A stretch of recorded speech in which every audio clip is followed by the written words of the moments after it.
Hey everyone, welcome to our Road to Founders Club Zoom training tonight. Thank you all for joining us live. For those who are watching the recording, thank you guys for taking time to go back and watch the recording. But before we get started, we want to know where everyone is at with their Founders Club points. How many points do you have? How many unique accounts do you have and how many quick starts do you have? So put all that in the comments and shout yourself out about where you are at this point. And I'm going to give it just a second for things to be popping up before we move on.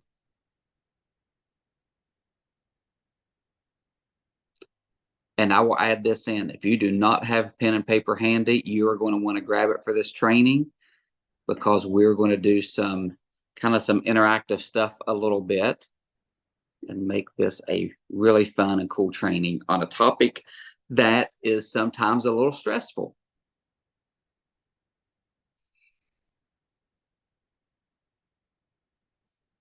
So I saw it. Melissa's popped up with 10 unique accounts. Oh gosh, they're popping up like crazy. Whoever iPad is 113 points, only need one more account. That's awesome. Whoever that is, unmute themselves and just say, hey, that's me. That's Linda. I know who iPad is. Oh, that's Linda. I bet. Is it Linda Marker? It is Linda. I don't even see her on here. Yes, it's me. Oh, it is you. I knew it. I don't know. I've tried to change that from the iPad to put my name in there, and I changed it. iPad. Yes, I'm always going to call you iPad. You're never going to be Linda to me again. Yes, here comes iPad. Oh my gosh. All right, guys. Hey, congratulations on where you are at. If you're not where you want to be, don't stress. Don't worry. We have a lot of time left in the qualification period.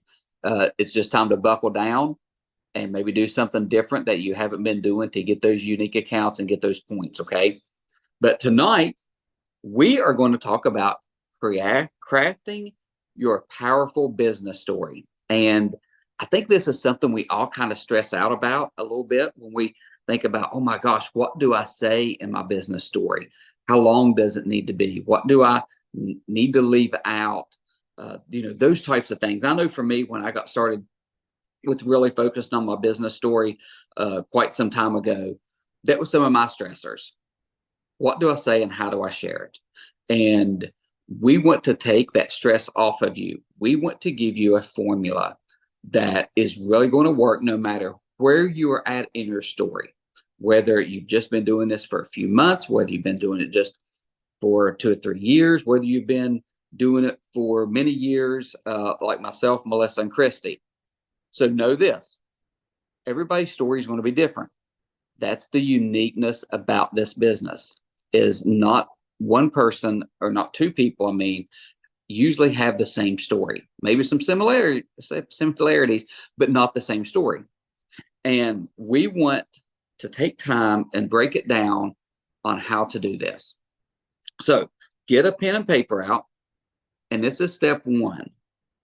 I want you to write down 3 things that Zingler has helped you with financially, or I'm sorry, back up. What financial challenges did you have before Zingler? That's number 1. Write 3 things that were challenging financially for you or time freedom wise before Zingler came into your life. So we're going to work on this together. So I'm going to give you guys about a minute or so to jot down 3 things.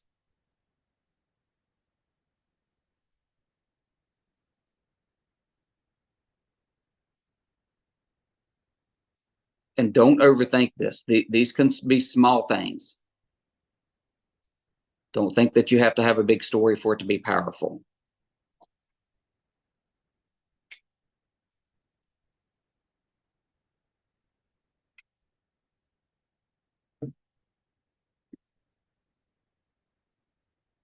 But after you write them down, after you have your 3 down, just give a thumbs up and keep your thumbs up so I can see. I don't want to move on till we're all caught up.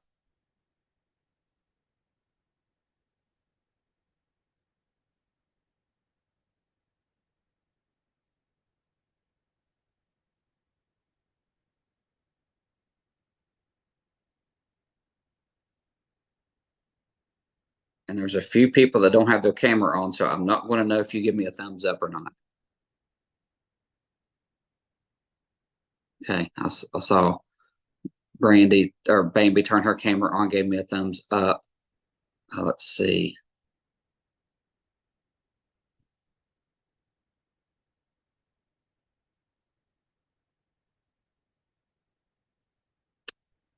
All right, if you are done on the count of three, give me a thumbs up just so I can see everybody. I've been trying to scroll back towards 1, 2, 3, thumbs up. Okay, for everybody who has their camera on, I believe I got a thumbs up. Okay, so let me share with you mine. And obviously mine has changed over the years, and yours will as well. So my three are, before Zingler came along, I worked overtime. We were in some debt that we wanted to get out of, missed out on some family events. And I threw a fourth one in, um, struggling to get time off for vacation. And the reason I threw a fourth one in, and you can as well, depends on who I'm talking to. I may talk more about time freedom and vacation than I do money. Depends on what their pain point is. If I know that, I may change my story up a little bit. So it doesn't hurt to have one or two extras written down just so your story can change if you need it to. Okay. So that's number one. Number two, what financial benefits are you or have you received from Zingler? These should match what your first three were. These should match your pain points. So take a couple minutes and write those down.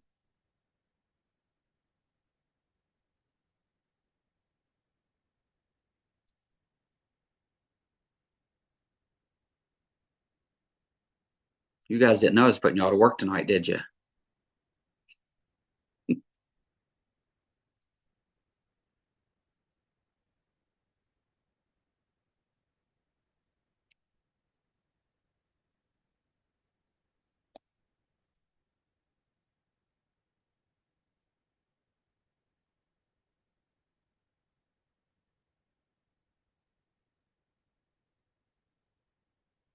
Okay, once you get that written down, give me a thumbs up.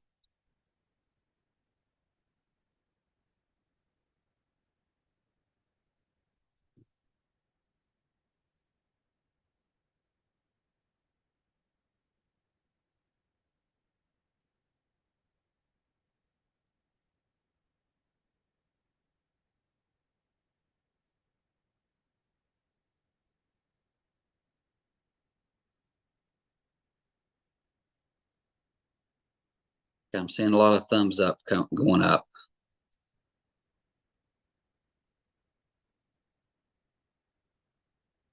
Martha and Kimberly, did I get a thumbs up from you all, or are y'all still okay?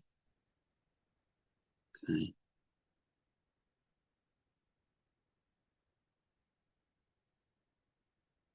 Okay, I think I've got a thumbs up from everybody. So let me just go through mine, give you an example of what this is going to look like. So the Zingler income has allowed me to stop working overtime, paid off X amount in debt. For us, it was in first 6 months, we paid off $23,000 in debt. Obviously, since then, was able to pay off more. I was able to retire early at the age of 46, and I threw in another one. Due to being able to be retired, I'm able to pick up my grandson every day from kindergarten and spend about a good 3 to 4 hours with him that I would not be able to do if I was still working.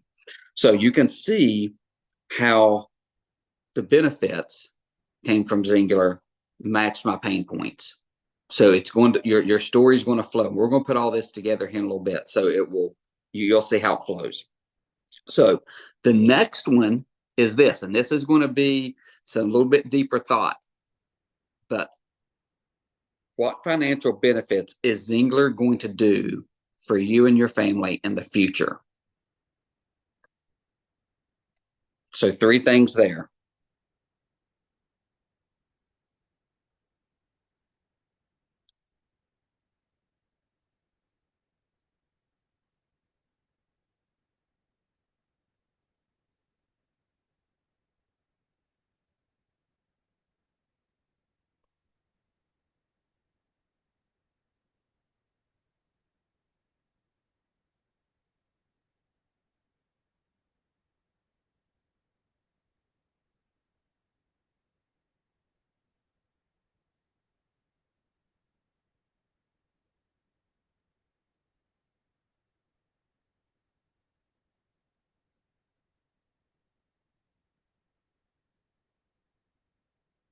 Okay, as you all get finished, and like I said, I know this might take a couple more minutes to kind of be thinking ahead of what Zingler's going to do for you, but give me a thumbs up once you're finished.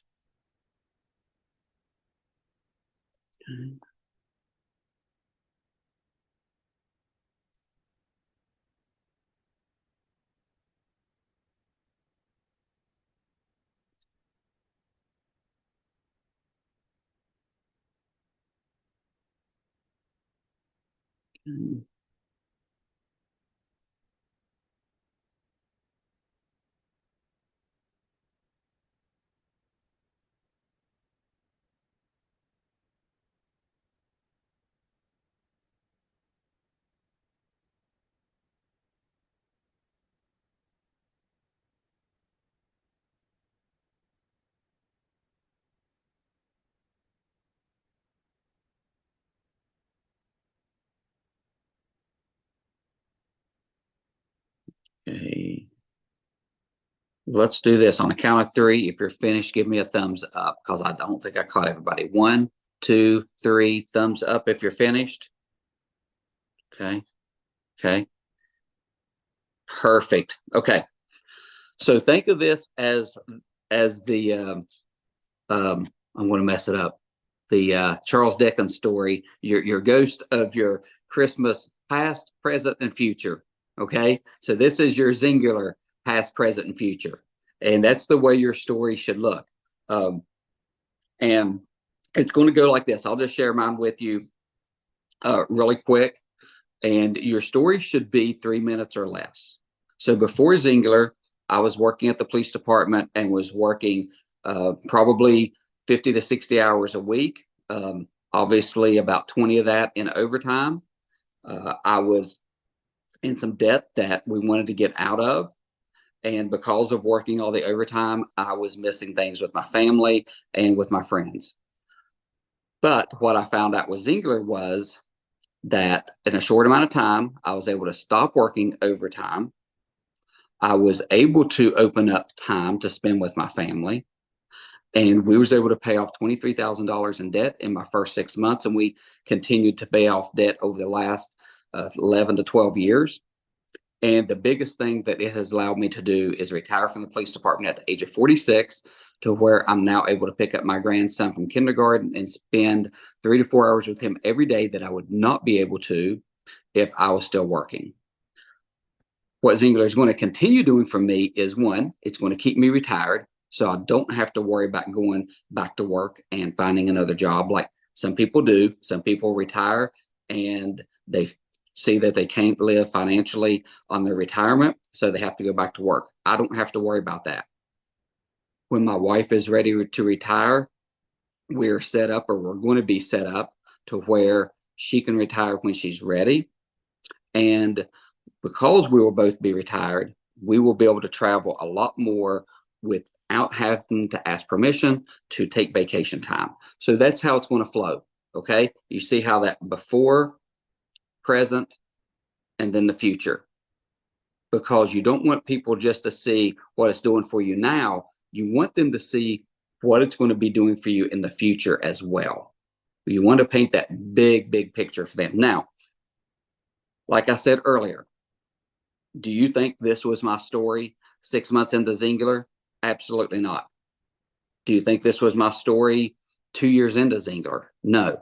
So your Zingler story is going to evolve, and it's going to be ever changing. So you're going to have to edit your story as you're growing. And that's the great thing is as you grow, your story is going to get bigger.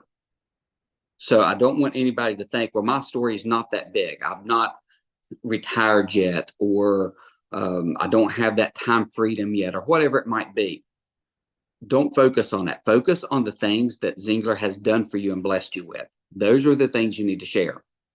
Now, I've got a ton of more notes here. So we are going to talk about how do you tell your story with confidence? Because I think a lot of times we get in our head what our story is, but when we go to share it, we maybe don't feel as confident in sharing it. So this is another formula for sharing your story with confidence. One is practice. Anytime you practice something with repetition over and over and over again, you're going to get more comfortable in doing that. As you get more comfortable in sharing your story, you're going to be more confident. Okay, the more comfortable you are, you're more confident you're going to feel doing it. And that's what people are going to see. People are going to see that confidence in your voice and in your story. So that's not going to be there unless you've been doing this for a while and really sharing your story. You're going to struggle a little bit, and that's fine. But this is what we're going to do to help you, because as you practice, as you build the confidence, or as you get comfortable and you build the confidence to share your story is going to be super powerful. And that's what you need to understand. But to get it there, it's going to take practice. And this is what we're going to do. We're going to help you out a little bit, okay? We want you all to practice getting your story down to 3 minutes by doing a video, recording yourself, sharing your story. You know what? You're not going to do it right the first time. You're not going to do it probably the first 10 times, to be honest with you. It might take 20 to 30 times before you record yourself and you feel comfortable doing it and you like the story that you're sharing. So once you do that, that's kind of your homework for the week. I want you to get with your accountability partner, and I want you to share them with one another, and I want you to critique one another and be open-minded to their critiqueness. No one, let's be honest, no one loves to be critiqued. But anytime you're practicing something, you're being critiqued. If you're doing let's just say a sporting event, if you're practicing in a sporting event, your coach is critiquing you. Your team members are even critiquing you, but they're doing it for the purpose to help you get better. Critiquing is not a negative thing, and it doesn't need to be looked at like that. Being critiqued is someone helping you hone in on a skill that's going to make you better. And that's what I want you guys to do. I want you guys to work with one another, critique one another. And once you get that critiqued and you guys feel comfortable with your story, then I'm going to have a post up for you guys to drop your videos in there, for you guys to share your videos to the whole group. And then if you would like, I don't mind going through them and critiquing them privately with you guys and letting you know maybe some tips that you could add in, or whatever it might be. I don't mind jumping in and doing that. Just send me a message and saying, hey, would you mind critiquing me mine on the side? And I'll do that for you guys. Okay. Let's see. Just some tips I think I've already mentioned. 3 minutes or less. This is going to be a hard one, and this is where you guys are going to be doing it over and over and over again. You're going to catch yourself rambling. We all do. Almost everyone I know, when they're starting to share their story for the first few times, when they're really working on it, they find themselves rambling. It's okay. Hit the stop button when you realize you're doing it. Start over, and it's okay to do that. Let's see, what else do I have here? All right, so this is going to be actually a 3-part challenge. I've already mentioned the first 2. Work on your video, share it with your accountability partners. Let work together to critique each other's story. That's the first challenge. Next one is you're going to be posting your video inside this group under a post. Don't just post it in the group. There's going to be a post made that you'll comment under that. Okay. The next thing is, over the next week, share your story with 5 people.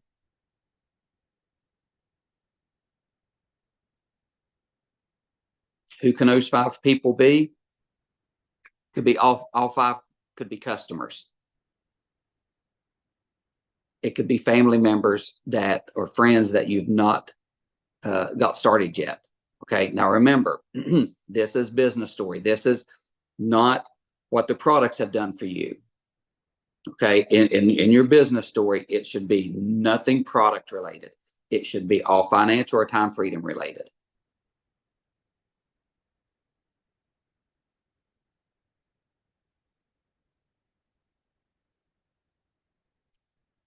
All right. Does anyone have any questions? This is one of those trainings that if there's any confusion, any questions, anything at all, unmute yourself and ask, because if you've got the question, someone else maybe does as well. So ask away. I have a question for you, Stacy. Sure, Tammy, go ahead. So the hard part for me is my business story was because of my product story. Like because I couldn't afford it, that was the only way I could do it. So I often do just like you said, and I start rambling because I start with my product story, which leads to my husband's product story, which then leads to the business story. So I've got 3 stories in one that I really need to cut down. But I feel like each part has its importance, but I know if I want to build the business partners, I need to really focus on that. But what would you suggest? Is because that led to my business story, maybe just a little blurb about it at the beginning? I'm going to challenge you not to. Okay. I'm going to move you out of your comfort zone. I'm going to challenge you not to. Okay. Yeah. Because we want to make sure we're talking all business with this. Okay. Okay. And I guess it depends on your audience too, right? If we're looking for business partners, they don't really care as much about our product story as our business story. So the audience is important too. Yes. Yes. One thing I forgot to mention at the end of when you share your story with someone, okay, there needs to be a call to action at the end of that story. And that might be something like you want to end with an invite. That's what I'm trying to say. And that might be, would you like for me to send you some information on what I'm doing? Would you like to learn what I'm doing? And the if I would you is always good. If I would send you a short video, and we got some good business videos, if I would send you a short video, would you take whatever that is? I think 5 minutes and watch it. So you don't want to just share your story and stop. You want to send an invite of some sort of asking them, would you like to learn more? Would you like for me to show you how I'm doing this? Would you like for me to show you some simple steps that you can take that you can start earning money immediately?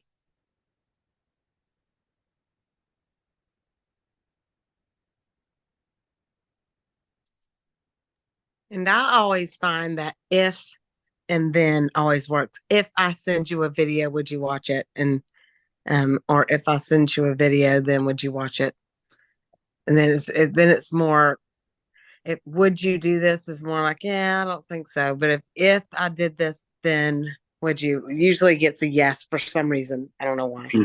It does, and I think a lot of it is people don't want to sound rude when you say, "If I would do this, if I would you." I think it just puts them in a position where if they say no, they're going to feel rude that they're saying no. And another thing is when they say yes, say, okay, I'm going to send you this video. Can can you watch it by, if it's early in the day, can you watch it by tonight? Or if it's, or can you watch it by tomorrow evening? And then that way you're giving them a timeline of when they need to watch it by. That's what I meant to say, Stacy. If I would you. Sorry. Thank you Yeah, thank you for being the other part of my brain tonight. I knew what you meant. I knew know. exactly what you meant. And you can do this without the videos. You can do this in a 3-way call with your upline or with someone else that has a business story that you think would match their personality or maybe what their needs are, what their pain points are. And you could say, if I would call you tomorrow, would you be available? If I would call you at 5:30 or 7:30 tomorrow, would you be available? So it goes along with that. If I would you.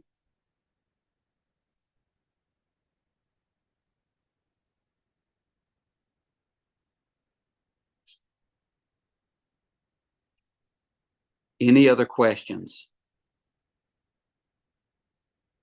And let me tell you, once you get sharing your story and once you get doing it over and over and over again, and you're sharing it, you are going to feel so comfortable and you're going to attract so many people. And, this isn't your typical Founders Club training in a sense, but if you're looking for business partners, which is what we're doing in Founders Club, this is something we need to all work on. And this is one of those, everybody has room for improvement. There's not one single person on here that could not improve their story, including myself. And I can tell you that when we took that time where we didn't do calls as much, I felt like me sharing my story weakened because I wasn't verbally sharing it as much. So when I went back to sharing it, I was like, I used to roll this off my tongue with no problems. And now I feel like I'm stumbling all over myself. So I learned the hard way that to continue sharing your story and making it powerful, you've got to do it in conversations, not in text messages or anything like that. Sharing your story has to be done either in a phone call or video call or person to person. So when I say share your story with 5 people this week, I don't mean send them this big long text message about your story. I mean, get on the phone with them, get face to face with them, get on a video chat, one of those 3. And you know what an easy way to do it for 5 people is hold a meeting. Get 5 people and share it with 5 people at one time. Or hold a Zoom.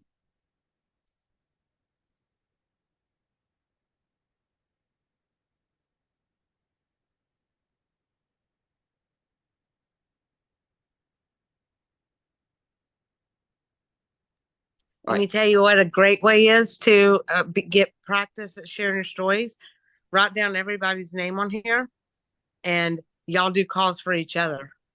And just get a customer on the phone and have your accountability group start sharing stories. And it doesn't even, who cares if they want to do the business or not, do it for practice. Just say, hey, can I grab you a second? And I just want you to hear my friend's story.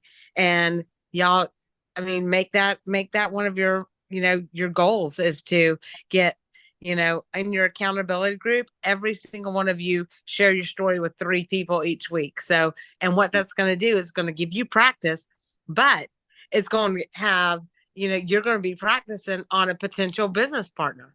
Get some people that are your customers that you think would be great at, at least be able to get a quick start to get a unique account. And then you're going to give your accountability group practice, but they're going to hear, your customer's going to hear a story. The more stories that people hear, the more likelihood they are to something finally click and then say, well, shoot, she sounds just like me. If she can do it, I can do it. At least get my money back, at least get, the $200 bonus. So that's a great way that you'll be able to let your customers hear, but then it also gives everybody in your accountability group practice. And if you don't have an accountability group or they are non-existent now, look at the people every other week that's on here. Those are the people you want in your accountability group, because you show up, you want somebody that shows up in your group. Yeah. And another thing to do, as Melissa was talking, I was thinking, is when you share your story, smile, because people can hear smiles. If you are monotone and you're speaking dry, that's going to come across. But if you're like this and you're speaking with a smile, can you not hear the energy in my voice because I'm talking with a smile on my face? Stacy, you're monotone all the time. I don't know how I do the business sometimes, Melissa. But seriously, put a smile on your face when you're talking. That energy does come across, and practice it. And the best way to do it is seriously just record yourself over and over and over again till you get your story to where you want it. and it's going to take a lot of time. So you're probably going to want to set aside to do a 3-hour or 3-minute video. You're probably going to want to set aside an hour to practice it. Do video calls for your stories. Do it on video so they can see your expression, because that goes a long way as well. And especially just find somebody when you're in the grocery store this week or in the gas station this week. Just get out of your comfort zone and just go up to a random person and just like, get a practice on you. I mean, who cares?